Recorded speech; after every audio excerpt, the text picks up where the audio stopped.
Hello दोस्तों, जय हिंद।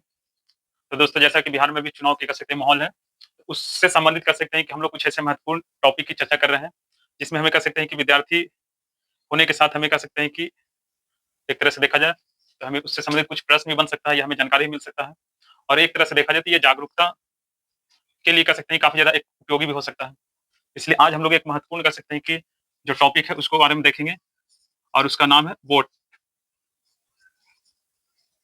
जैसा कि हमारे यहाँ चुनाव है आपको अगले महीना में और उसके लिए वोट डाला जाएगा। तो हमें जानना है कि वोट वास्तव में क्या है? आजकल जैसे लोगों ने सिंपल समझ लिया है कि वोट का मतलब हम गए, है ना? और जा करके हम बटन को दबा दिए किसी भी चुनाव चिन्ह पर, तो ये हमारा वोट हो गया।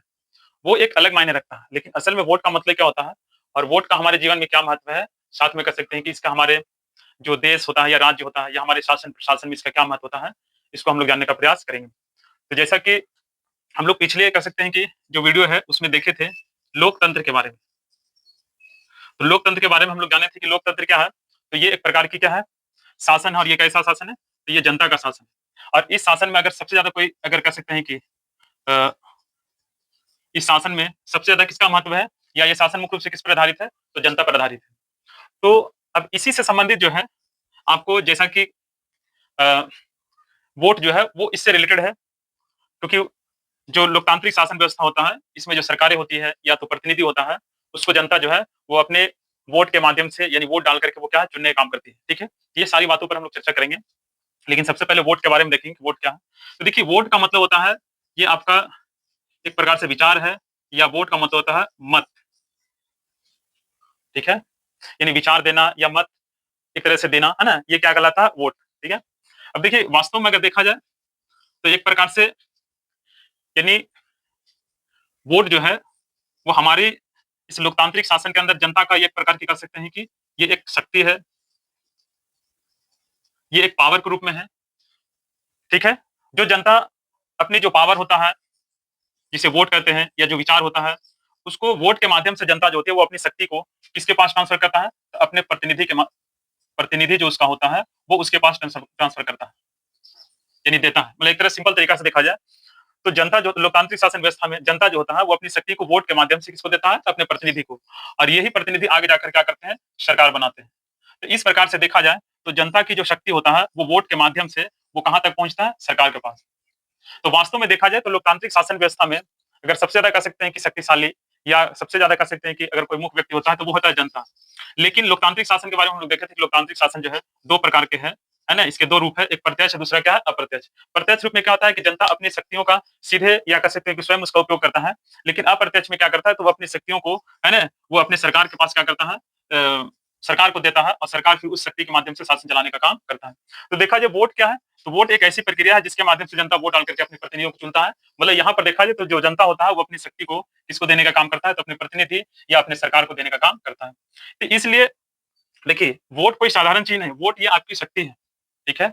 ये आपकी क्या है? शक्ति है। तो आप इस शक्ति को अगर अच्छे जगह लगाते हैं या किसी अच्छे व्यक्ति या किसी एक अच्छे प्रतिनिधि या कह सकते हैं कि एक अच्छे सरकार के गठन में आप इस शक्ति का निर्माण इस शक्ति का कह सकते हैं कि उपयोग करते हैं, तो इससे आपके जो राज्य है या कह सकते हैं कि आपका जो देश है या यहाँ तक कि आपका जो क्षेत्र है, ठीक है?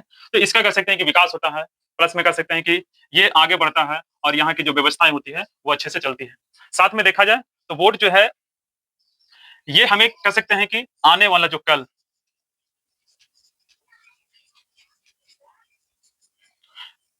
आने वाला जो कल हमारा है, वो हम अपने वोट के माध्यम से तय करते हैं।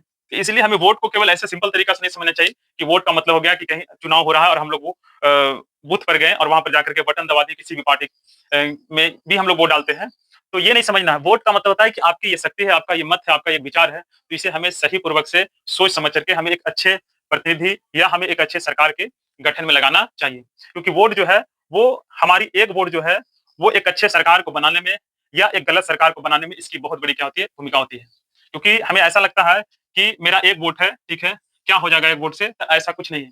क्योंकि हमारे यहाँ नियम ऐसा बना हुआ है संविधान के अंदर कि एक कह सकते हैं कि वोट से सरकारें बनती है और एक वोट से सरकारें क्या गिरती है। इसलिए ये मत समझना है कि हमारी जो एक वोट है, उसकी वैल्यू नहीं है। अगर ऐसा होता तो आपको जैसे पता है कि वोट डालने के लिए जो एज बनाया गया है, वो 18 साल बनाया गया, ठीक है? तो 18 साल क्यों बनाया गया? क्योंकि इसलिए बनाया गया 18 वर्ष, क्योंकि 18 वर्ष में लोगों के पास समझ, ज्ञान, बुद्धि, सही गलत की कह सकते हैं कि फ़र्क उस लोगों के पास आ जाता है, ताकि वो जो है अपनी वोट या कह सकते हैं कि अपना जो उसकी एक तरह से जनता को वोट के रूप में जो उसे शक्ति मिला है, वो उसका सही उपयोग कर सके और वो अपने देश के, अपने समाज के, अपने राज्य के निर्माण में एक अच्छी योगदान दे सके। इसलिए आप कभी सोचे हैं कि वोट डालने के लिए जो उम्र जो है 18 साल क्यों बनाया गया? है ना? वोट देने के लिए तो एक छोटा बच्चा भी जाकर के बटन दबा देगा, वोट डाला जाएगा। लेकिन आपको एक 18 वर्ष होने के साथ जो है कि आपके पास वोटर लिस्ट में नाम होना चाहिए, तब आपको जो है कि वोट देने का अधिकार दिया जाता है। तो ये 18 वर्ष का एज क्यों इसके लिए डिसाइड किया गया? तो इसलिए किया गया है क्योंकि इस एज में लोग जो होते हैं, है ना? वो उनके पास समझ, ज्ञान, बुद्धि आ जाता है। वो अपने जीवन या अपने समाज, अपने देश के बारे में वो खुद से कह सकते हैं कि वो सोच सकता है कि क्या सही है, क्या गलत है।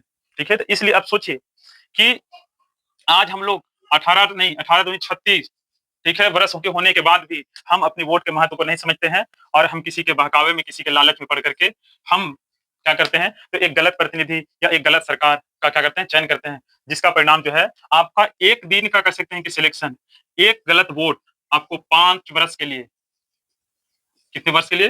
5 वर्ष के लिए जो है आपको क्या है, तो एक कह सकते हैं कि अच्छी, मतलब एक कह सकते हैं कि अच्छी ज़िंदगी, एक कह सकते हैं कि आपको एक अच्छी वोट का कह सकते हैं कि या एक अच्छे कह सकते हैं कि जो आपके विचार है, वो अगर आप जो आपका एक अपना वोट है, अगर उसे आप अच्छे से देते हैं, तो वो आपके लिए 5 साल के लिए एक अच्छी जीवन या एक अच्छी कह सकते हैं कि कह सकते हैं कि आपके लिए अच्छा हो सकता है। लेकिन अगर बिना सोचे-समझे अगर आपका आप अपना एक वोट को अगर किसी गलत या कह सकते हैं कि सही से उसका इस्तेमाल नहीं करते हैं, तो वो आपके लिए आने वाला जो 5 साल है, उसके लिए कह सकते हैं कि काफ़ी ज़्यादा आपको समस्या का सामना करना पड़ सकता है। तो आप इस तरह से कर सकते हैं कि जो हमारे यहाँ कह सकते हैं कि चुनाव है, तो आप उसमें आपको किसी जात-पात, जाति, धर्म, पार्टी विशेष में ना रहकर या उसे देख करके आपको आपका अपना वोट है, आपका अपना विचार है, आपका अपना मत है।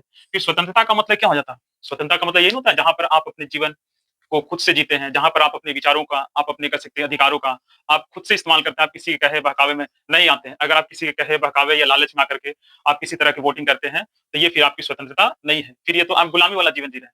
तो अगर आप स्वतंत्र रूप से वोटिंग करना चाहते हैं, तो आपको अपनी मतों का सही उपयोग करना है और एक अच्छे प्रतिनिधि, एक पढ़ा-लिखा, समझदार, शिक्षित जो आपको आने वाला समय के लिए अच्छा हो सके, आपके बच्चों के भविष्य के लिए अच्छा हो सके, आपकी कह सकते हैं कि राज्य के लिए, आपके क्षेत्र के लिए अच्छा हो सकता है, जो आपकी शिक्षा, है ना? प्लस कहते हैं रोजगार, है ना? इन सारी चीज़ों को जो ध्यान में रखता है, तो आप वैसे व्यक्ति को जो है कि चयन करने का प्रयास करें। तो ये बात आप एज़ ए विद्यार्थी के रूप में भी समझ सकते हैं या आप एक आम पब्लिक हैं, तो उस रूप में भी आप समझ सकते हैं।